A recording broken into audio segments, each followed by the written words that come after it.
Oh, I know.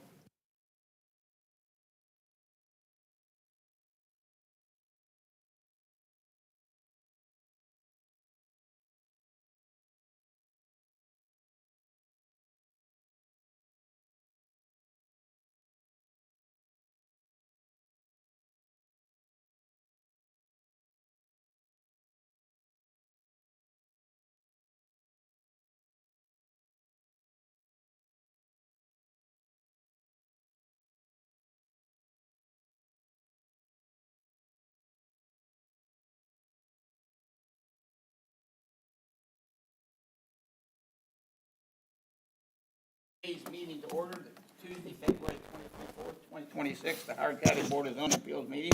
And the first order of business, the approval of minutes for January the 27th, 2026. Need a motion? Make a motion, we approve the minutes. Is there a second? Second. Motion made and second to approve the minutes. All in favor? Aye. Aye. Okay, motion approved. Thank you. All the cases, anyone to be continued or? No, I think both cases are ready to be heard, but I will let the petitioners know that this is a five-member board. Unfortunately, tonight, we only had three voting members here.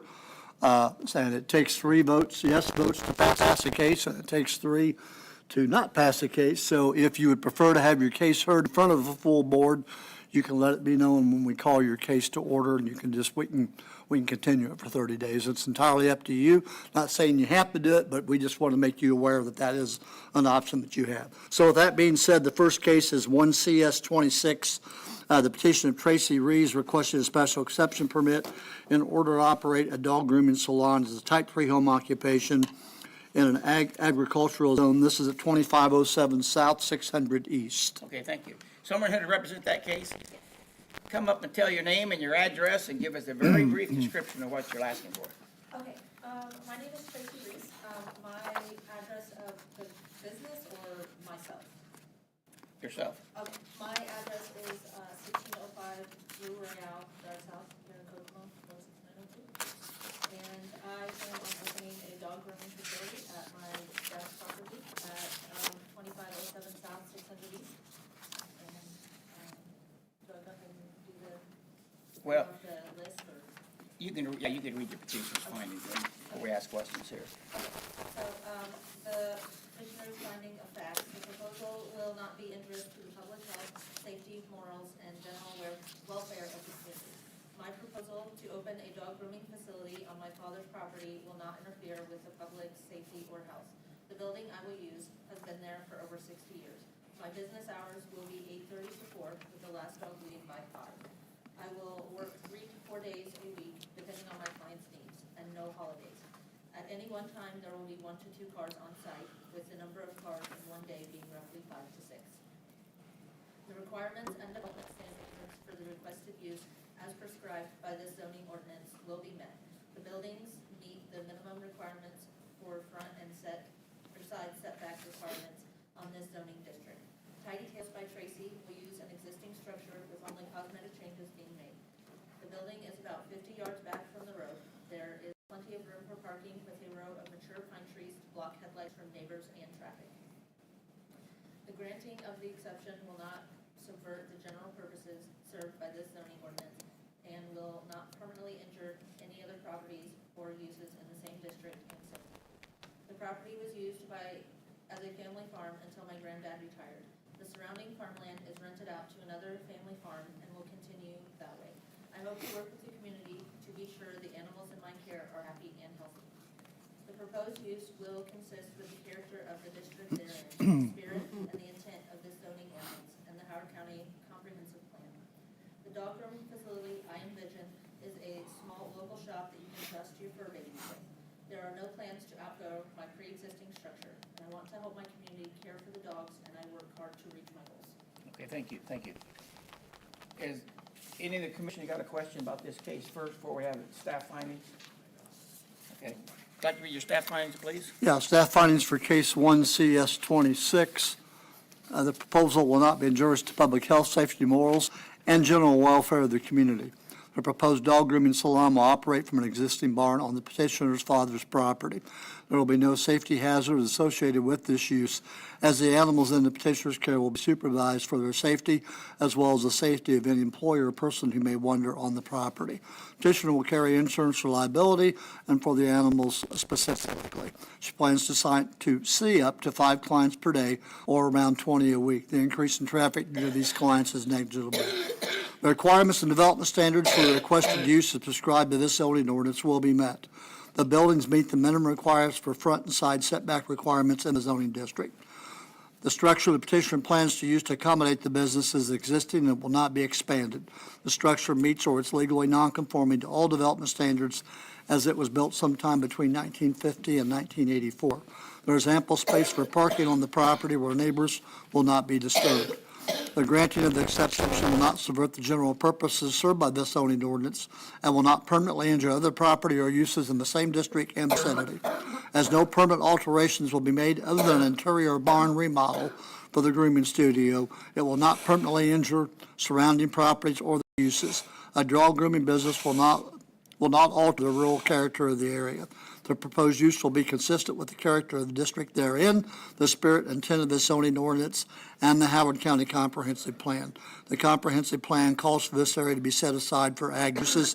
The proposed dog grooming salon will fit well within the ag district, as it is a small-scale animal care facility. Okay, thank you.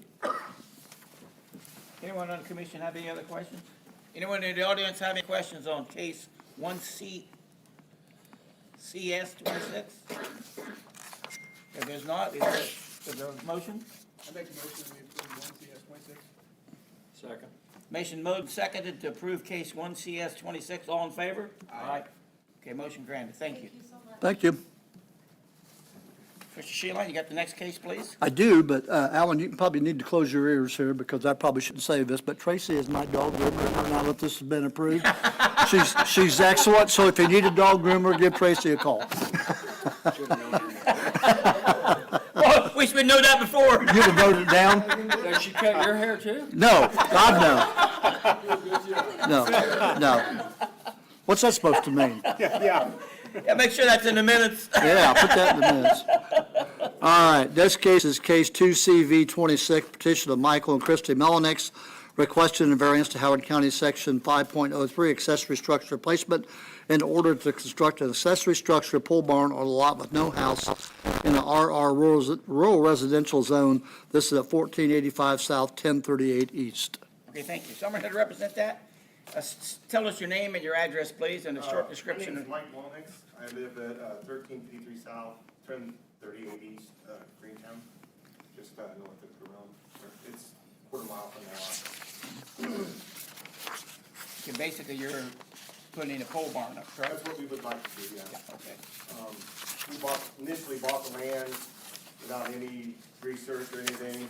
Once we bought it, we didn't realize that all the water that comes from the east side of Howard County dumps on that side.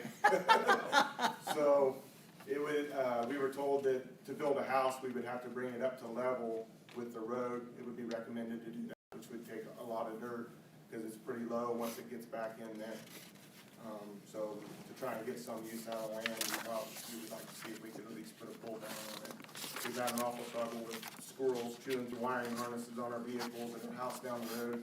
We built a smaller pole barn as big as we could. I got a variance for that from you guys, but I still need a little more storage area, so. Okay, thank you. Anyone on the commission have any questions about this case before we hear the reports? Could you like to read your petitioner's findings, please? Yes, sir. The approval will not be injurious to the public health, safety, morals, and general welfare of the community. The requested pole barn will be used for agricultural storage purposes and will not impact noise or environmental impacts. Proper drainage will be maintained and the structure will comply with the applicable building codes. The use and value of the area adjacent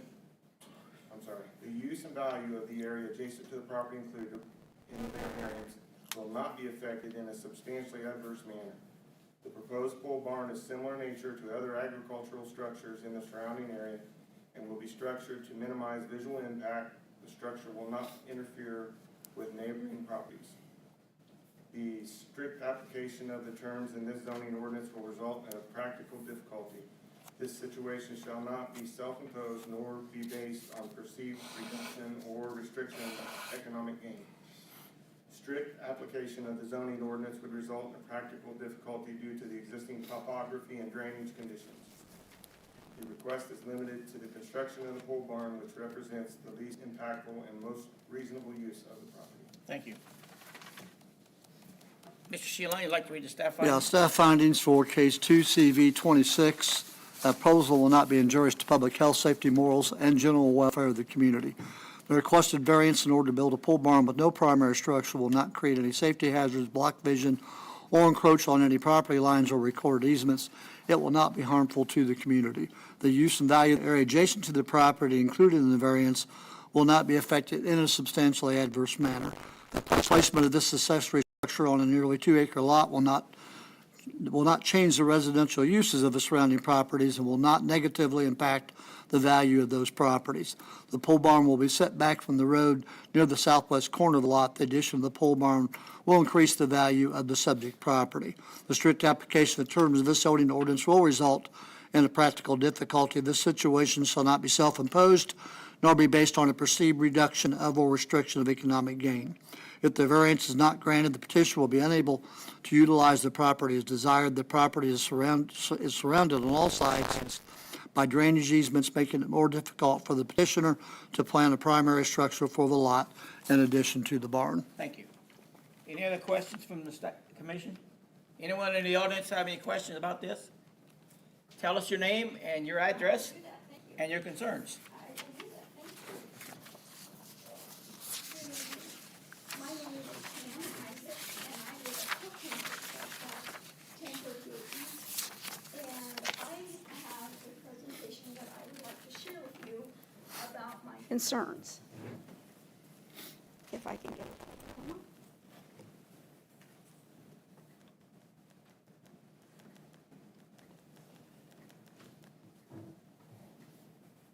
This worked earlier, I promise. Oh, sorry.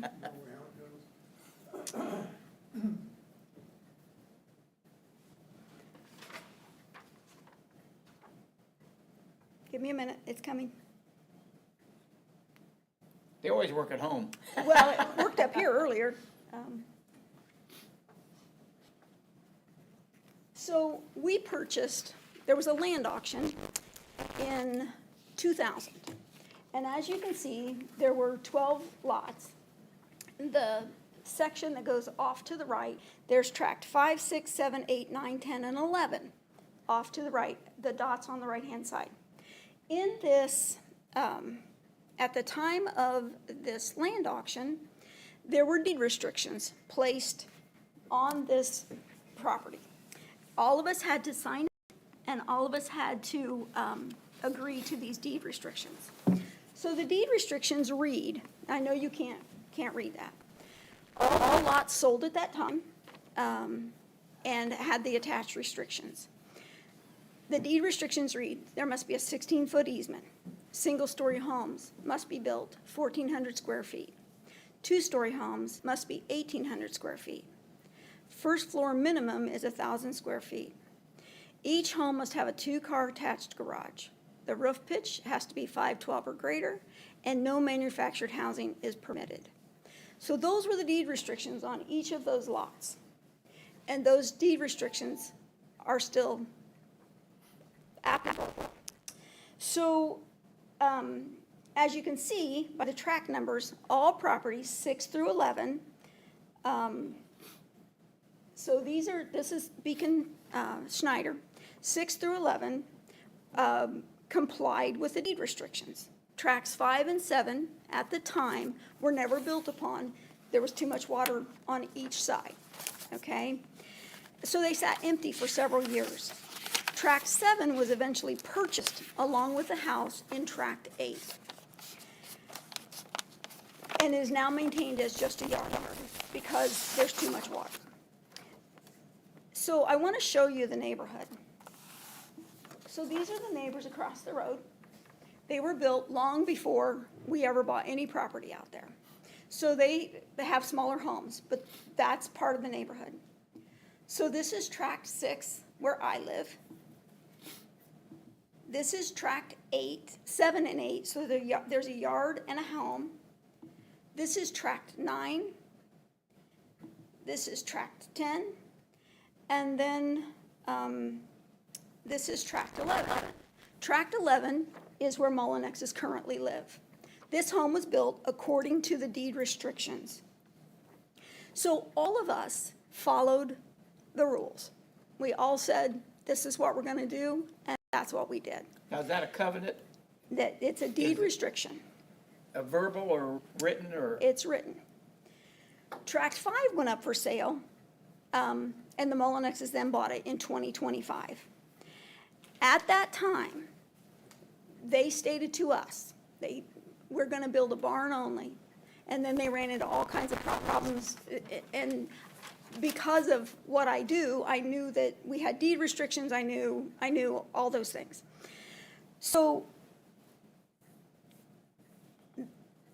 there were a lot of issues, not a lot of issues. My concerns are this, that if you allow a barn to be built, this is what Tract 5 currently looks like. So Tract 5 has animals and a lot of various and sundry things. So this is where they want to build a barn only. You can see there's a home behind it that will look directly onto that. There's animals, there's a corral. There's a lot of things out there. This is also Tract 5.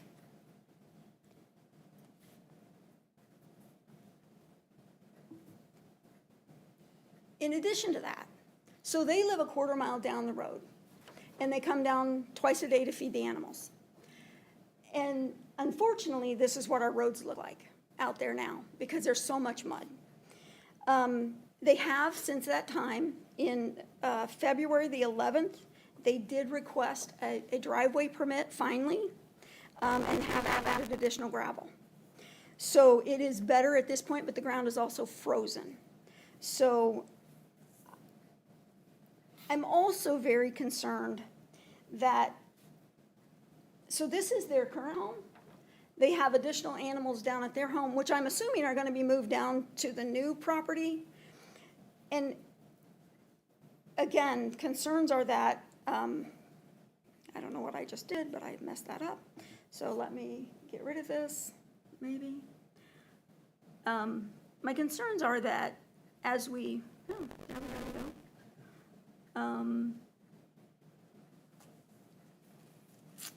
As we move forward, that we are going to end up with various, well, now we have that.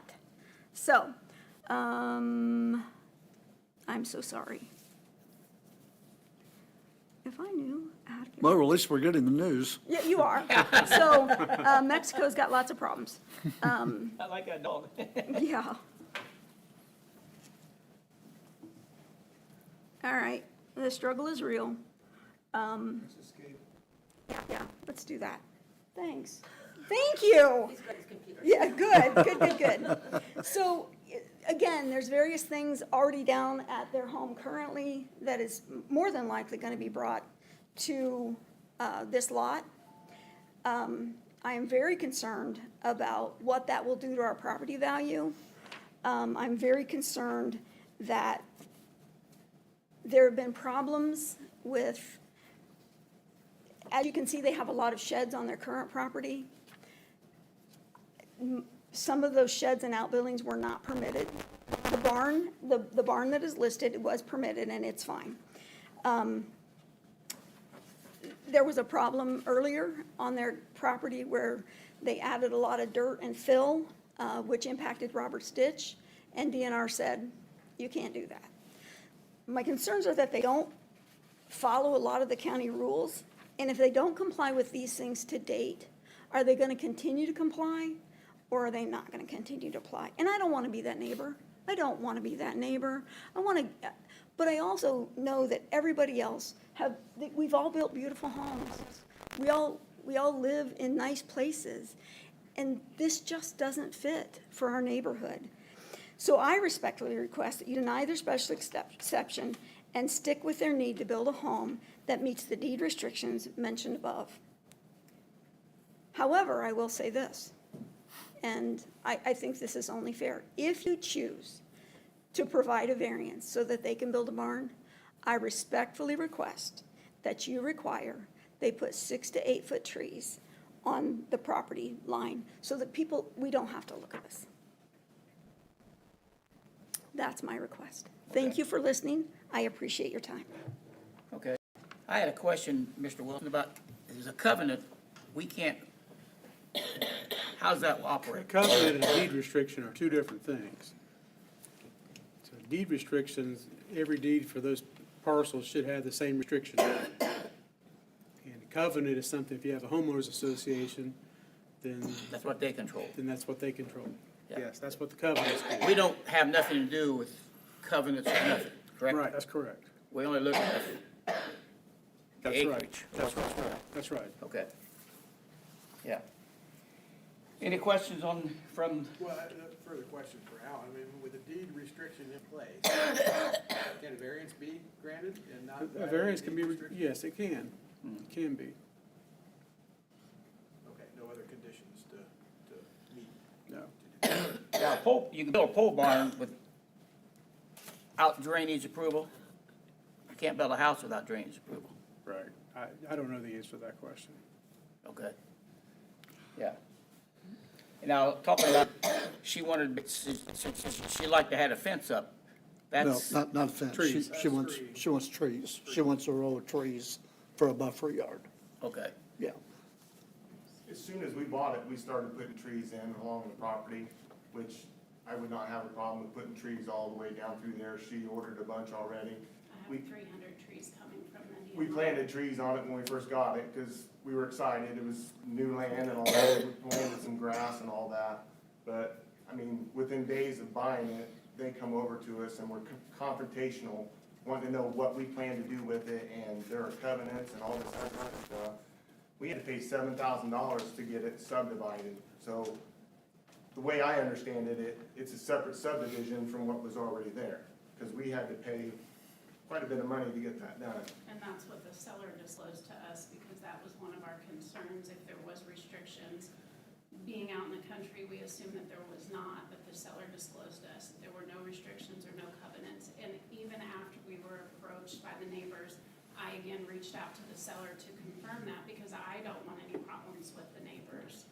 I'm sorry that they're affected by our junk, but with that being said, the barn on the current property was added 2 years ago. If that property has restrictions, we were approved to build that barn on that property that you saw on our brick ranch, which right now has a value of over $525,000. So I don't think the stuff that we have around our property that we're using for agricultural use and to improve the land is going to be present like it is right now. We just got into a time crunch and trying to get everything done and dealing with the drainage board.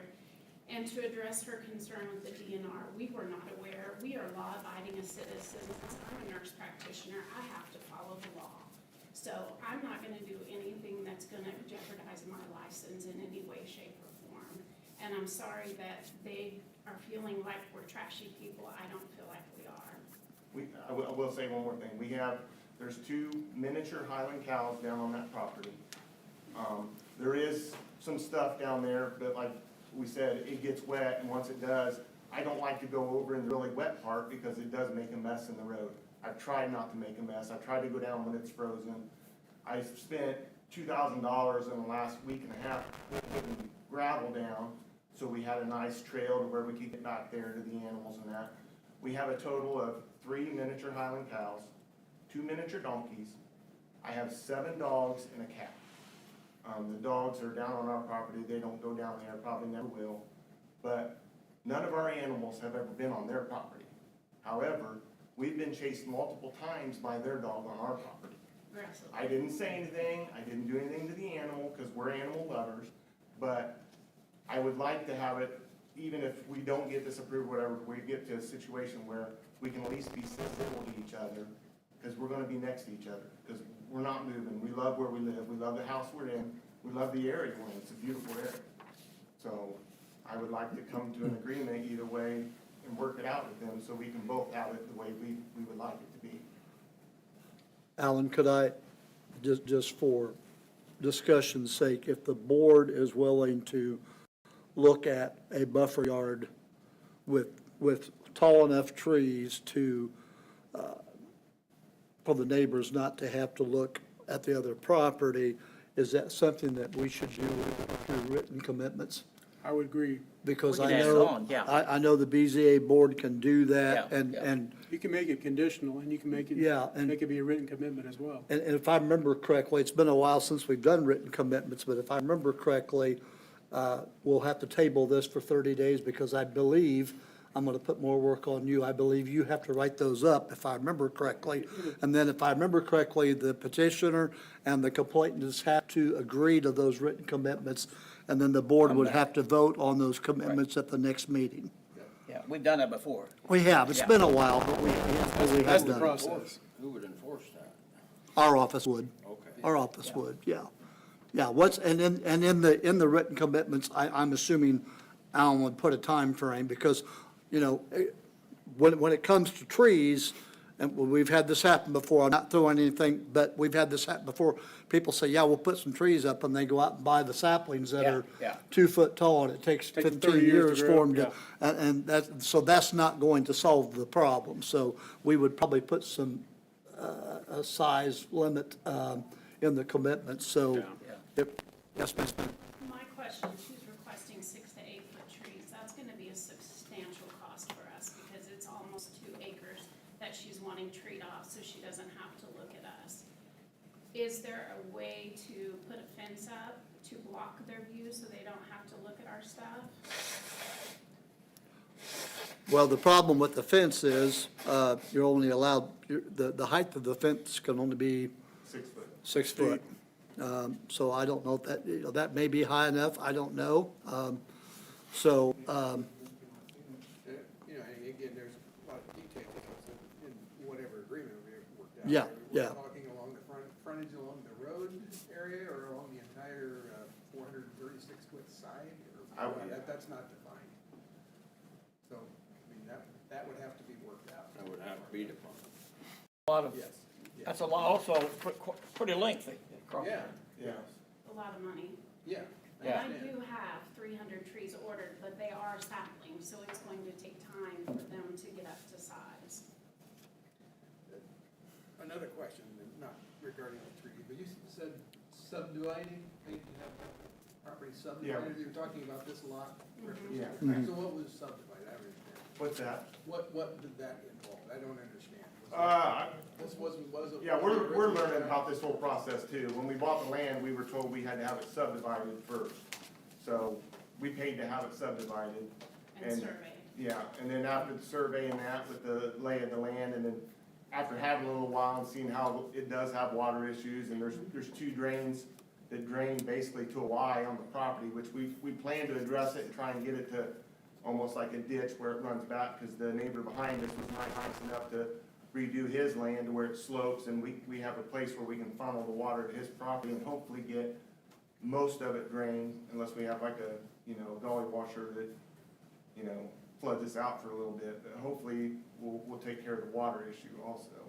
If there were restrictions, wouldn't it be on this title page? Because that was my understanding, if there were restrictions or covenants, it would be on this, and there are not any.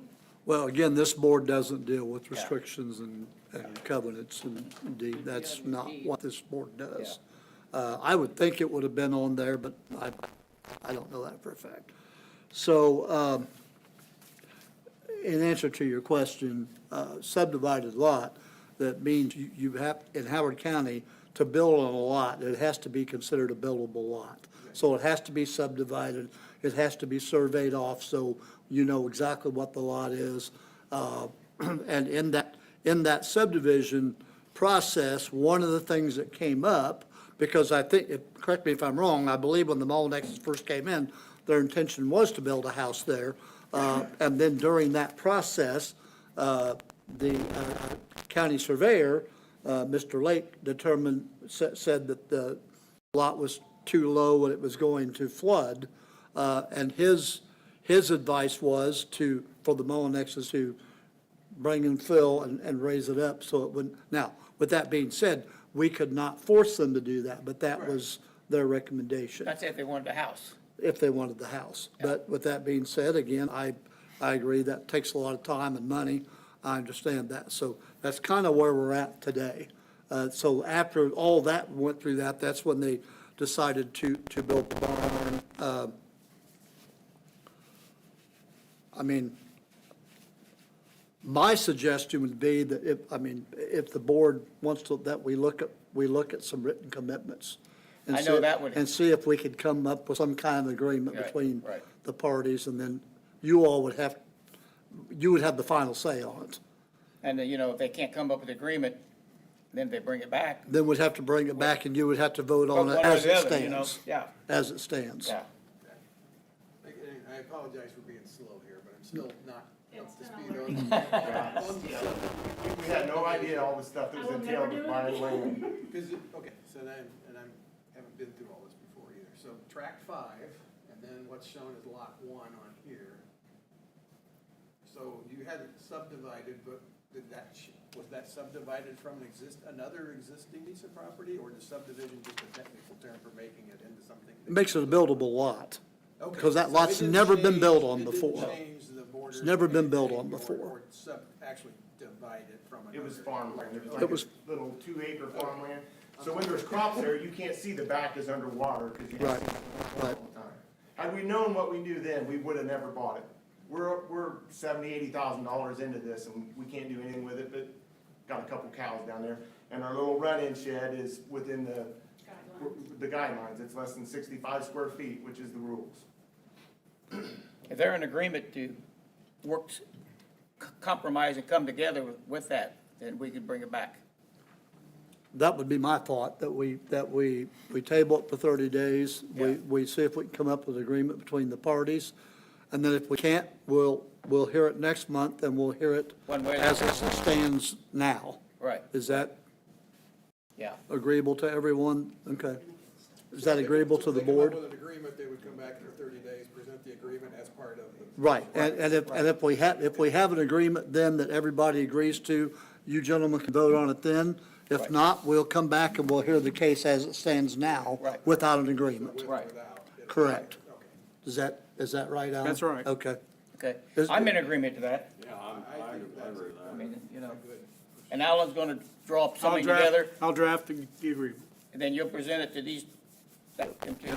Yes, Okay. yes. Okay. I think you need a motion for that. I was going to say, do we need a motion and a vote to, I'll make Yes. a motion that we table 2CV 26. okay, Second.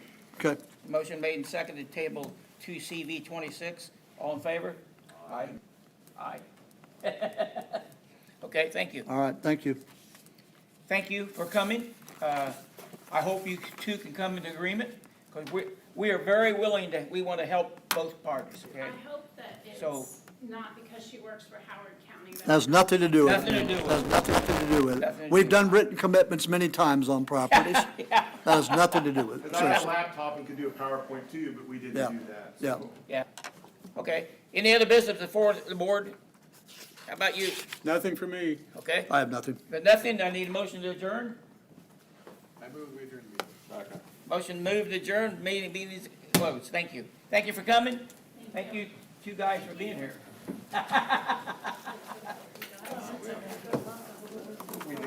You know. See you in about a week.